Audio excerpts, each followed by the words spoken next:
Because in either game, life or football, the margin for error is so small. I mean, one half a step too late or too early, and you don't quite make it.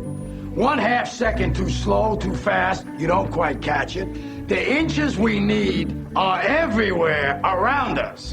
Hell yeah. They're in every break of the game, every minute, every second.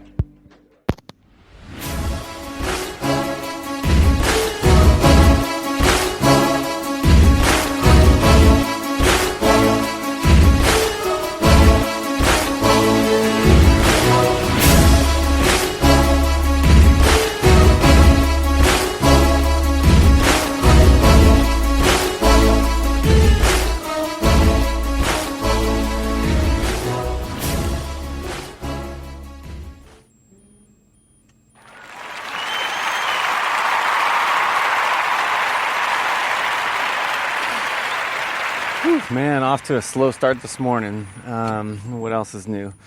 Well, you may hear some beeping in the background. I'm not at a Jack in a Box. You're busy living. So I'm driving right now. I'm going to try to make some money. And making money is apparently what you need to do if you are going to buy a house in Orange County.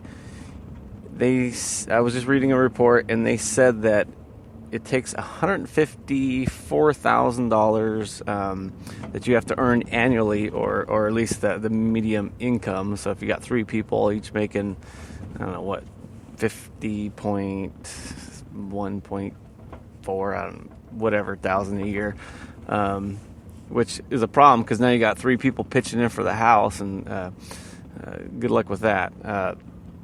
When things go south. So you got $154,000 a year, what it takes to make in Orange County. And then it goes all the way down to Riverside, how much it takes to make for you to buy a house there. We were talking about, for Orange County, it will cost you, if you own a home, a medium, of course it's the average. You take this $35 million homes, take those out. You take I would say $100,000 homes in Orange County, but they don't exist. The lower income homes, and you take those out, and your house payment will be about $3,500. So everybody that wants to move to sunny Southern California and Orange County, bring your bags of money and your armored trucks and everything else. And that's just to pay a rent. So you move to Riverside, which is not too far from here, and now it is 2.5K. 1.3 thousand would be your house payment, because the homes are only $256,000 on average, and apparently you only need to make $52,000 a year out there, in the medium household income, so it could be divided.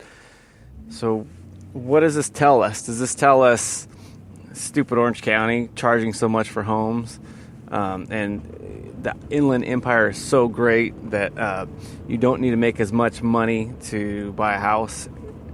Well, it depends on how you look at things, and this is why I always say you have to look at the silver lining, because when things are doing great and they're going really well, I don't know if you could do great, but when things are going great and you could do really well, you are going to have a cost involved. And let's face it, if the economy is strong, there's people driving around, the employment is low, wages are high, and also now when people are lower income, they can get some subsidies to buy homes. They got the HUD, the lower income, and what all this does is it creates a housing shortage. So the law of supply and demand is that now you have a $750,000 home, not because the home is any better than the one in Riverside. It's because the demand is up. So I always say there's only so many checker pieces you have, and you can only put them on so many spaces. So you can't have everything.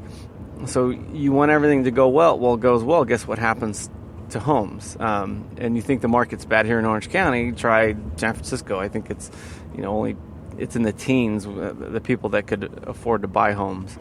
I think now it's 40% in Orange County. And I think most of that is because the money comes from family trusts, and the money already has momentum. It's not people starting out from scratch. So you got these these things that are happening that are driving up the market.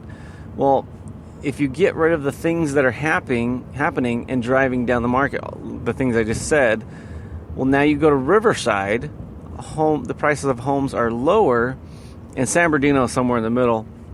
And I'm just talking about Orange County specifically, but this goes for the whole United States.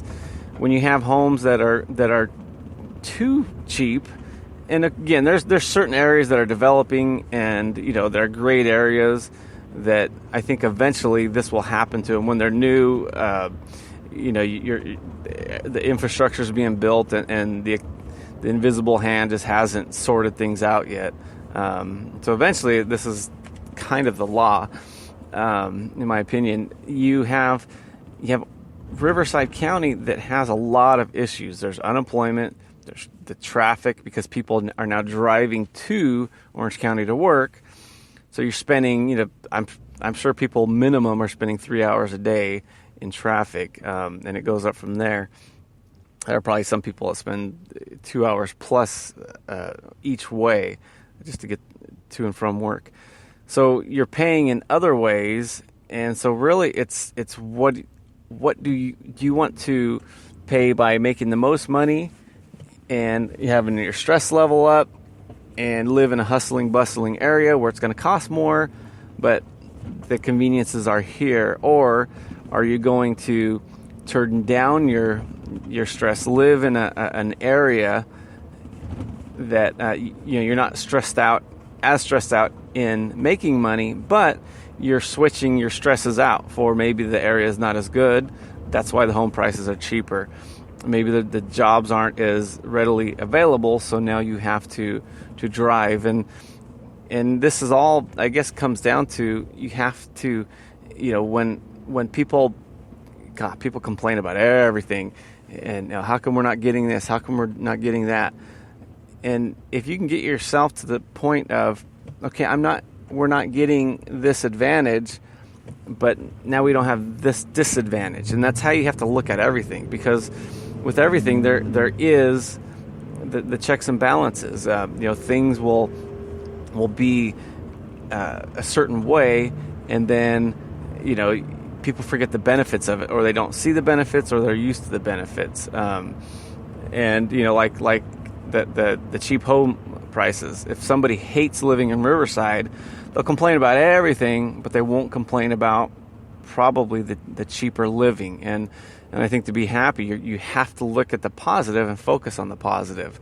And then if you don't like it, of course, then you got to move. And the good things, they come with the bad things, essentially. And that's just the way it is. It's the way it kind of always will be.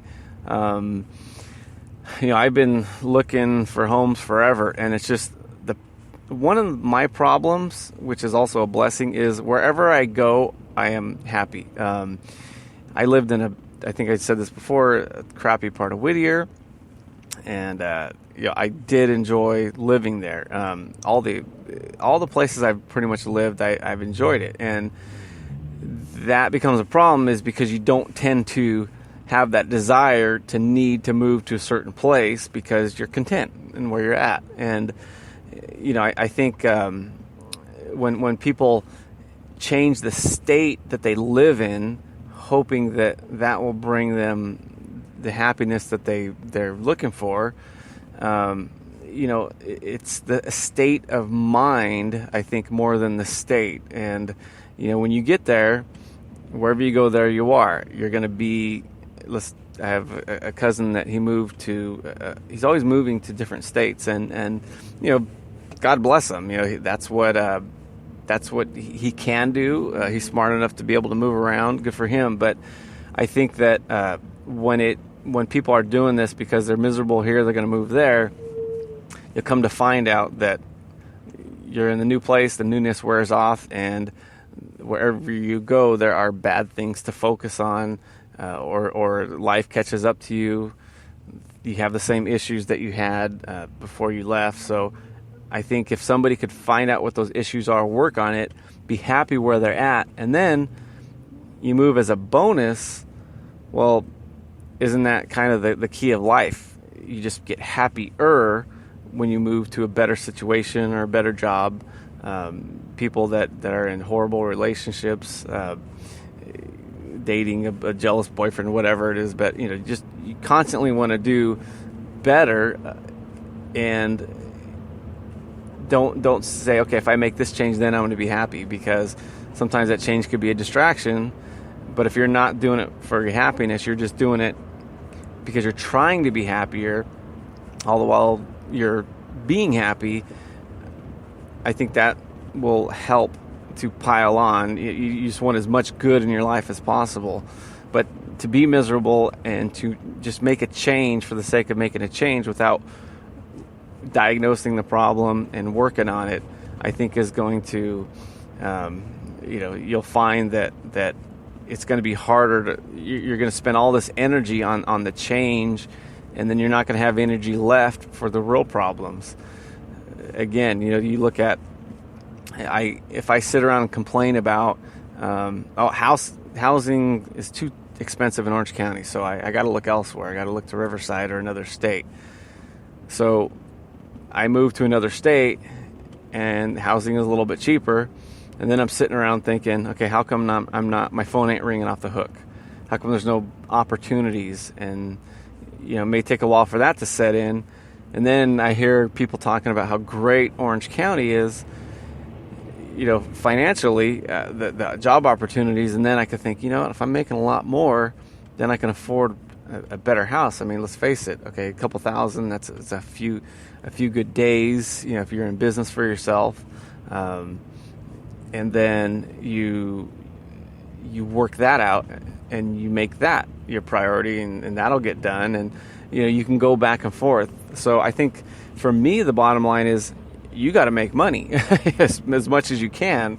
So, how do you make money? I think one of the ways is you can work for somebody else, and you're just going to have to get smart about it, saying, okay, where can I work where there is growth, whether it's a union, whether it's, let's say it's the city, to where they're paid on the back end and pensions and everything else. I think if I could just get my kids to, let's say my son's at McDonald's, and if I could just keep them there, have them go to school, move up through corporate later on, he'll be better off. For him, that would be about as good as you can get.